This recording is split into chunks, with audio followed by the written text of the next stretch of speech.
The sound of cold wind rattling against the window could be heard. Martha Johnson peered out the kitchen window, squinting at the snow that had begun to flutter from the sky. Boston winters were unforgivingly harsh, but this year it seemed to have arrived particularly early. She picked up her mug of warm lemon tea and headed toward the living room. There, her mother-in-law Elizabeth sat with her reading glasses on, spreading out a newspaper. "Here you are, Elizabeth. I made you some warm tea." Elizabeth slowly raised her face and smiled at Martha. Her silver hair was neatly cut in a bob, exuding an air of dignity. "Thank you, Martha. You're so thoughtful." Martha sat down on the sofa next to her. She was a woman whose solid build and career-woman demeanor conveyed strength and determination. Rather than possessing classical beauty, it was her intelligence and confidence that shaped her attractiveness. "Is the pain any better?" Martha asked, looking at Elizabeth's leg in a cast, resting on a pillow placed at her feet. Elizabeth grimaced slightly but quickly composed herself. "Yes, the medication is working. But an old person's fracture takes time to heal. I feel terrible for imposing on your household." "Don't say that. We're family." Martha placed her hand over her mother-in-law's. "Richard would say the same thing." Even as she said this, Martha was reminded that she hadn't seen her husband yet today. Her husband Richard worked as a middle manager at a local IT company.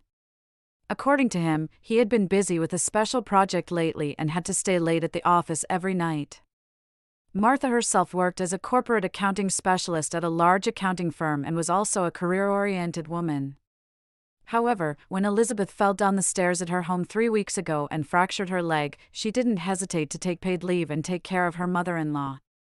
Martha and Richard's house had a spare bedroom, and it seemed best for Elizabeth to stay there until she recovered. "Have you heard from Richard?" Elizabeth asked. There was a hint of concern in her voice. "I got an email this morning saying he'll be late again today," Martha answered. "Seems like his project deadline is approaching." Elizabeth exhaled quietly. That boy has always put work first. His father was the same way. After a moment of silence, she continued, "But at least he was wise enough to choose a wonderful wife who would take care of his mother." Martha smiled, but the smile didn't reach her eyes. When they married 15 years ago, Richard had always put her first. There had been a time when they tried to have children, but when it was discovered that Martha had fertility issues, they eventually accepted a life without children. Or perhaps that's just what Martha thought. Lately, it felt like Richard was distancing himself from her. "You must be hungry." "I'll get dinner ready," Martha said as she stood up. "I'm sorry I can't help," Elizabeth said, looking at her immobilized leg. "It's fine. I enjoy cooking," Martha replied. In fact, while cooking, she could push away the worries in her mind. Worries that had been growing lately. While preparing dinner in the kitchen, Martha was thinking about Richard's recent behavior. The fact that he had changed his smartphone password. The increasing frequency of his late returns home. And sometimes, the unfamiliar perfume scent that lingered on his shirts. What was even more concerning was that small amounts of money had been withdrawn from their joint account. As an accountant, Martha couldn't help but notice these irregular withdrawals. But she hadn't said anything. Instead, she had started moving part of her salary into a separate account that didn't have Richard's name on it. Just in case, she told herself. Elizabeth's voice reached the kitchen. "Martha, I need to talk to you. Could you come here?" Martha washed her hands and returned to the living room. Elizabeth's expression was serious. "Sit down," Elizabeth said. When Martha sat, her mother-in-law looked directly into her eyes. "I know something's bothering you. A mother can tell, even a mother-in-law." Martha was at a loss for words. She had always tried not to show her emotions, especially in front of Richard. That self-control had supported her career. "I'm fine, Elizabeth. Just a little tired." "Martha," Elizabeth's voice was soft but firm. I was married to Richard's father for 40 years. And when he betrayed me, I pretended not to notice at first. Just like you. Tears welled up in Martha's eyes. That's not. Elizabeth continued, we've spent a lot of time together these past 3 weeks.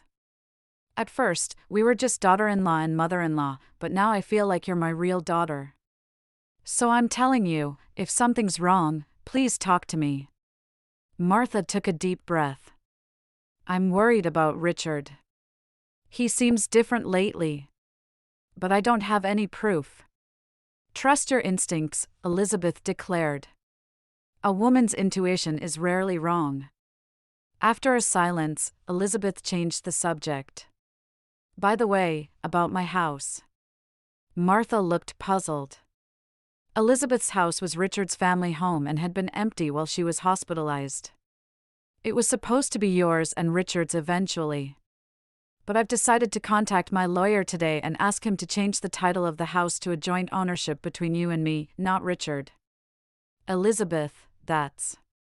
It's all right, I've made up my mind. Elizabeth's eyes were as strong as steel. I love Richard. He's my son. But I love you too, and I want to make sure you're protected. Martha was speechless.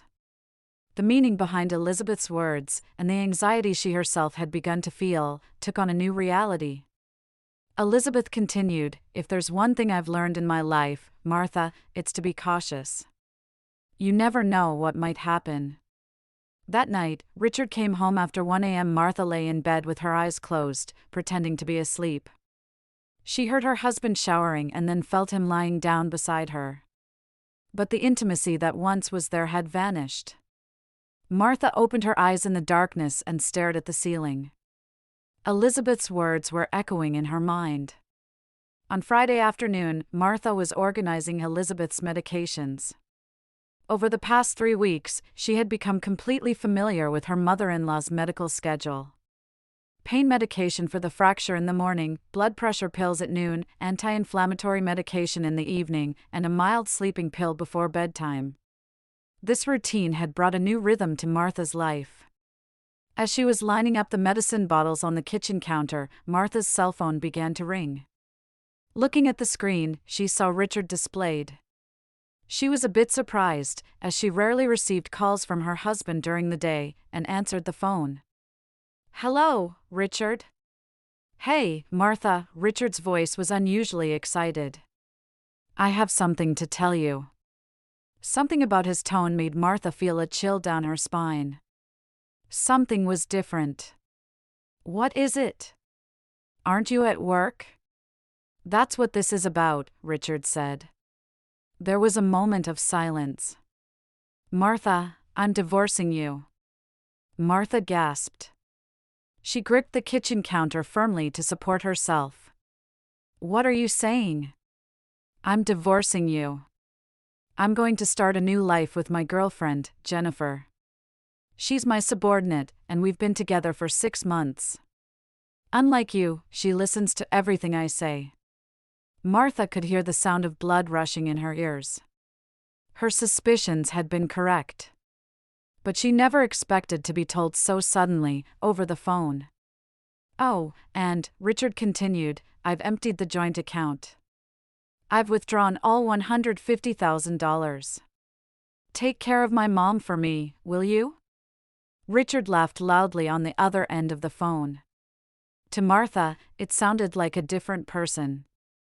She couldn't believe the man she had been with for 15 years could be so cruel. You can stay in that house if you want. As long as you take care of my mother. I won't charge rent. Generous, right? Richard's voice was dripping with malicious satisfaction. Martha took a deep breath, trying to stay calm. Panicking wouldn't solve anything. Her training as an accountant served her well, as her mind began to calmly analyze the situation. I understand, was all she said. There was silence on the other end. That's it? Aren't you angry? Aren't you going to cry? Richard seemed disappointed. It's time for Elizabeth's medication. We'll talk later. Martha maintained her composure and hung up. Her hands were shaking. She placed both hands on the counter and took several deep breaths. A panic attack was threatening to overtake her, but Martha fought it off. This was not the time to be overwhelmed by emotions. It was time to think. Time to act. Martha, is something wrong? At the sound of Elizabeth's voice, Martha came back to herself. Her mother-in-law was standing at the kitchen entrance, using her crutches. Her face showed concern. Elizabeth. Martha was at a loss for words. She didn't know how to tell her. But Elizabeth's eyes saw through to the truth. Richard, it wasn't a question. Martha nodded slowly. He said he's divorcing me. That there's another woman. The color drained from Elizabeth's face. She gripped her crutches tightly and began walking toward the dining table. Let's sit down. Tell me everything. Once they were seated at the table, Martha told Elizabeth everything Richard had said on the phone. About withdrawing money from the joint account, about the woman named Jennifer, and even about his cruel laughter. When Martha finished speaking, flames of anger burned in Elizabeth's eyes. That fool! She pounded the table with her fist. It seems Richard has the same DNA as his father. Martha looked at Elizabeth with a surprised expression. She had never seen such an emotional reaction from her mother-in-law before. Martha, contact my lawyer immediately, Elizabeth said in a determined voice. His name is John Pritchard. His contact information is in my phone. He's good at handling situations like this. A lawyer? Martha was confused. But we haven't even talked yet. Talked? Elizabeth looked at Martha with stern eyes. That man has no intention of talking. What is there to discuss with a man who takes $150,000 and announces a divorce over the phone? Martha fell silent. What Elizabeth said made sense. Listen, Elizabeth said softly but firmly. I'm on your side. No matter what Richard says, I'm with you.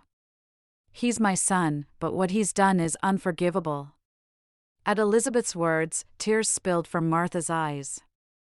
For the first time, emotions threatened to overwhelm her. Thank you. She barely managed to say. Elizabeth took her hand. It's okay to cry. But only for 5 minutes. After that, we take action. Martha smiled and wiped away her tears. You're a strong woman. So are you, Elizabeth declared. Richard just didn't realize it. Now, let's call Attorney Pritchard. Then, we'll contact your bank and start procedures to protect your remaining assets. Martha took a deep breath and stood up. A sense of determination, not sadness or fear, was growing within her. Martha's house was more alive than it had ever been. Around the dining table sat Elizabeth's lawyer John Pritchard, Martha's brother John, and her best friend Sarah. Within hours of the phone call, Martha's support network had formed with surprising speed. The application to freeze the funds has already been submitted to the court, Attorney Pritchard said with a stern expression. He had over 40 years of legal experience. The funds that Mr. Richard withdrew will be investigated as misappropriation. The court is scheduled to hear the case on Monday. Martha's brother John, a detective with the local police, provided advice from his unique perspective. I've checked the bank logs regarding Richard's withdrawal patterns from the joint account. There are indications that he has been steadily moving small amounts of funds over the past 6 months. This shows it was a planned action. Sarah placed her hand on Martha's shoulder. You're so calm. If it were me, I would have thrown all his belongings out the window by now. Martha laughed softly. That thought did cross my mind. Elizabeth was giving instructions with a dignified attitude, still supporting herself with crutches. Her eyes were sharp, and despite her son's betrayal, her spirit remained unshaken. Martha, about the house matter I discussed with my lawyer yesterday, I'd like to complete the procedures today, Elizabeth said. I don't want Richard to get a penny. Attorney Pritchard nodded and took out documents from his briefcase. Everything is ready. All that's needed is for both of you to sign. John asked Martha, "Do you know when Richard is planning to come home?" "According to his last message, he'll be back late tonight," Martha answered. "Probably tidying up something with his girlfriend." "Where is Richard's laptop?" John asked. "If we're going to look for evidence, now is our chance." Martha hesitated. An old sense of loyalty toward her husband's privacy flashed through her mind for a moment, but quickly vanished. Richard had already trampled on the sanctity of their marriage. "It's in the study," she said. "I know the password too. He changed it recently, but I made a note of it." John stood up and headed to the study. Sarah looked at Martha with a determined expression. "Do you know anything about this Jennifer woman?" Martha shook her head.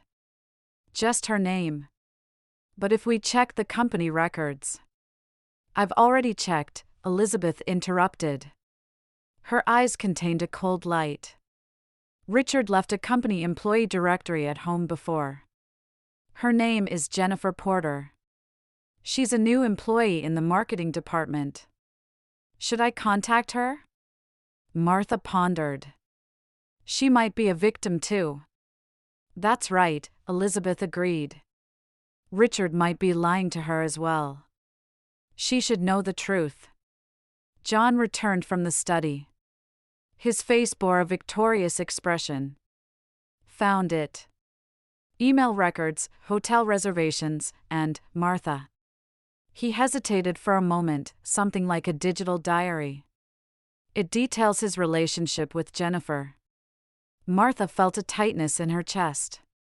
In 15 years of marriage, had she known Richard so little? "Anything else found?" Attorney Pritchard asked.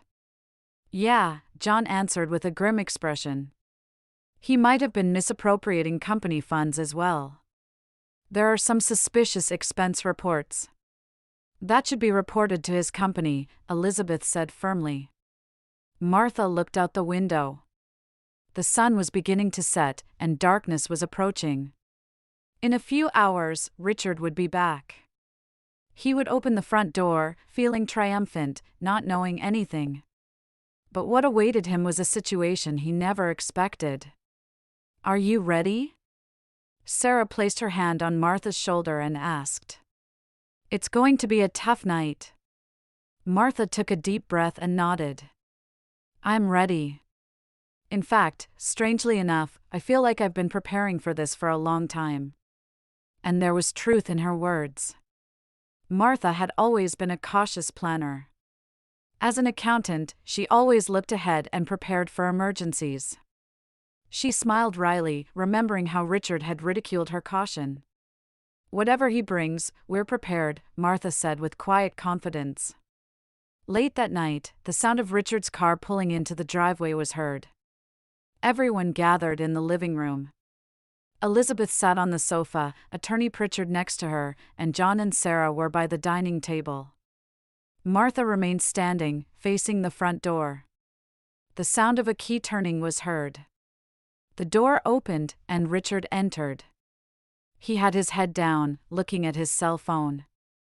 He closed the door, and when he raised his face, he noticed the people in the room and froze in place. "What's this? A party?" Richard couldn't hide his agitation. "A welcome party, Richard." "The last one," Martha answered calmly. Richard looked at his mother. "Mom, what's going on?" Elizabeth stared at her son with cold eyes. Her voice was as cold as ice. "Sit down, Richard. There's a lot for you to hear."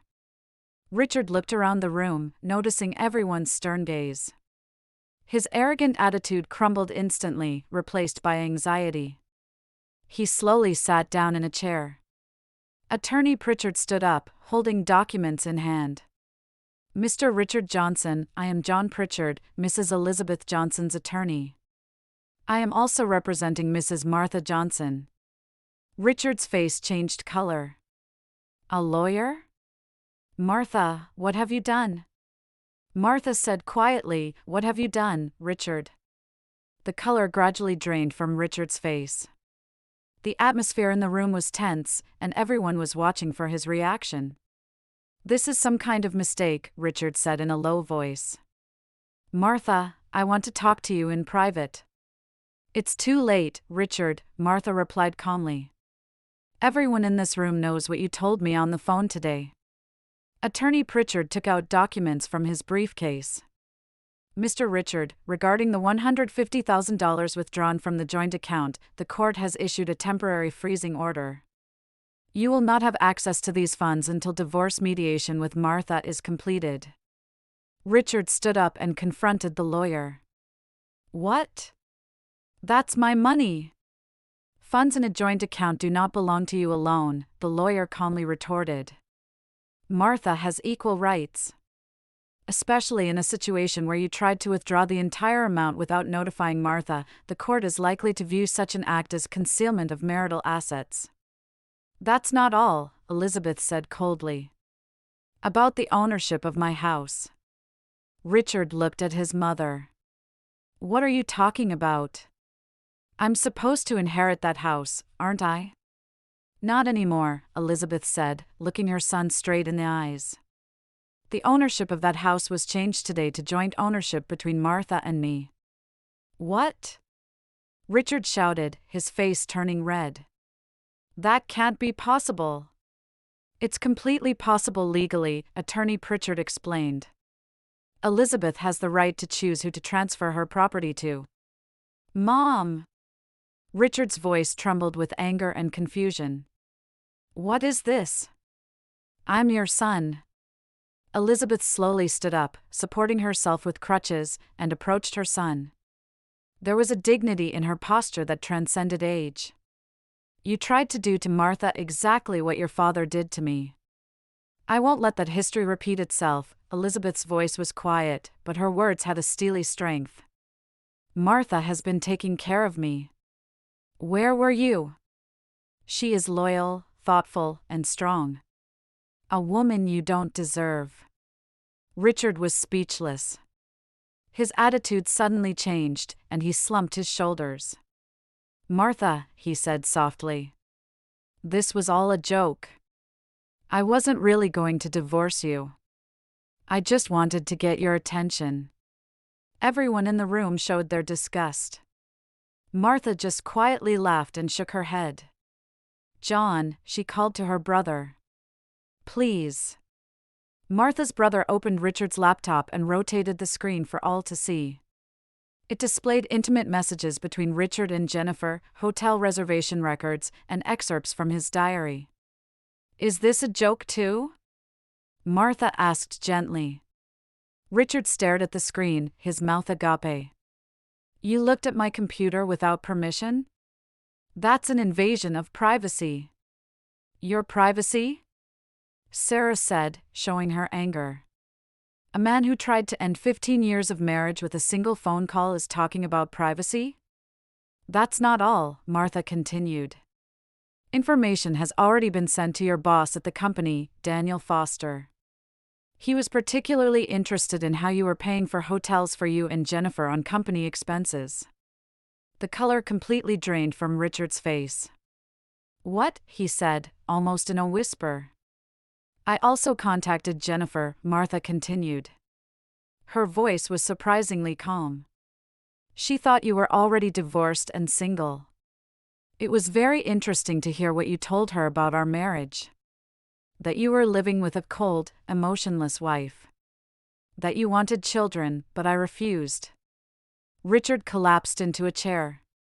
"Martha." "She's a victim too, Richard," Martha said calmly. "You lied to both of us. But it's over." Attorney Pritchard spoke again. "Mr. Richard, you will vacate this house tonight. Take only your personal belongings. All actions will be recorded." He pointed to another man standing in the corner of the room. "This is Mr. Smith, a court-certified witness." "Where am I supposed to go?" Richard asked desperately. My money is frozen, isn't it? That's your problem, Elizabeth said coldly. You can ask your girlfriend. Martha, please, Richard tried to approach his wife. Let's talk. We've been together for 15 years. Are you going to throw all that away? Martha looked straight at her husband. 15 years of memories flashed through her mind. There had been happy moments. But his coldness over the past few months, the lies, and finally the betrayal overshadowed those memories. You threw it away, Richard, she answered simply. Pack your things in 30 minutes. If it takes longer, I'll call the police. Richard stood up with a completely defeated expression and went upstairs. Martha's brother John accompanied him, and Sarah placed her hand comfortingly on Martha's shoulder. Elizabeth sat next to Martha and took her hand. You've endured well. It doesn't feel real yet, Martha admitted in a small voice. But I think I did the right thing. Absolutely, Elizabeth said strongly. You are much stronger than he imagined. He should have realized that. 30 minutes later, Richard came down the stairs with 2 suitcases in hand. His face was gray, and his eyes were red. He headed for the door, but halfway there, he stopped and turned around. Martha. I'm really sorry, he said. Won't you give me another chance? Goodbye, Richard, Martha said quietly. Richard hung his head and walked to the door. He looked at his mother one last time, but Elizabeth turned her face away. The sound of the front door closing seemed to announce the end of a 15-year marriage. Silence flowed through the room. Well, Sarah broke the silence. Does anyone want wine? The tension in the room instantly relaxed, and a small laugh arose. Martha exhaled deeply, as if she had been holding her breath for years. Elizabeth, she turned to her mother-in-law. Are you okay? He is your son. Elizabeth smiled sadly. I am sad. But I did the right thing. Sometimes, loving means being strict. She squeezed Martha's hand. Besides, I still have family. I have you. Martha wiped her tears. I'm scared about what happens next. One step at a time, Elizabeth said. We will become stronger together. 1 year later, the soft light of early summer illuminated the red brick buildings of Beacon Hill. Elizabeth and Martha stood in front of a small office that had just opened, named New Beginnings. The glass door bore the subtitle Financial Independence Support Center. Today's the first day, Elizabeth said with a smile. She no longer used crutches, but occasionally used a thin cane for support. Nervous? Martha took a deep breath, clutching a folder of documents to her chest. A little, she admitted. But in a good way. The nonprofit organization they had established provided financial consulting and support for economic independence to domestic violence victims and women who had experienced divorce. Martha's accounting skills and Elizabeth's life experience formed the foundation of this venture. Our first client is coming at 10, right? Elizabeth asked. Yes. She's a referral from Sarah's friend, Martha answered. She was also suddenly abandoned by her husband. They entered the office and looked around the bright space, which still smelled of fresh paint. They had been busy with preparations until yesterday, but now everything was in order. Desks, computers, and a colorful poster on the wall that read The Path to Financial Freedom. This past year had been a time of change and growth for Martha. The divorce proceedings with Richard had dragged on longer than expected, but ultimately settled in her favor. Evidence that he had misappropriated company expenses had emerged, causing Richard to lose his job and face legal issues. Oh, look, Elizabeth pointed out the window. Is that? Martha approached the window and looked across the street. There stood Richard, shoulders slumped, his appearance haggard. She had heard that he now lived in a small rental apartment and worked as a telephone operator for an insurance company. He was staring at their new office, and when he realized he had been noticed, he quickly turned away and hurried off. He sent me a Mother's Day card yesterday too, Elizabeth sighed. That's the third one, but I haven't responded to any of them. Are you planning to forgive him? Martha asked quietly. Elizabeth stared out the window, lost in thought for a while. Someday, she finally said. But not yet. Martha put her arm around her mother-in-law's shoulders. They had now become closer than actual mother and daughter. Elizabeth's house had become their sanctuary, where they were building a new life together. Martha, Elizabeth looked at her. You are my daughter. Even without a blood connection, we are connected by heart. You are the mother I wished for, Martha smiled in response. The doorbell rang, and their first client arrived. She was a young woman in her 30s, with anxiety reflected in her eyes. Martha remembered how similar her own expression had been a year ago. Welcome, Martha warmly extended her hand to her. I'm Martha, and this is Elizabeth. We're happy to help you. A look of relief appeared on the woman's face. As Martha ushered her into the office, she was certain that this was her new path. A purpose born from past pain. A way to transform her own suffering into strength for other women. Outside the window, the city of Boston spread out, full of life. In Martha's heart, the joy of a new beginning spread.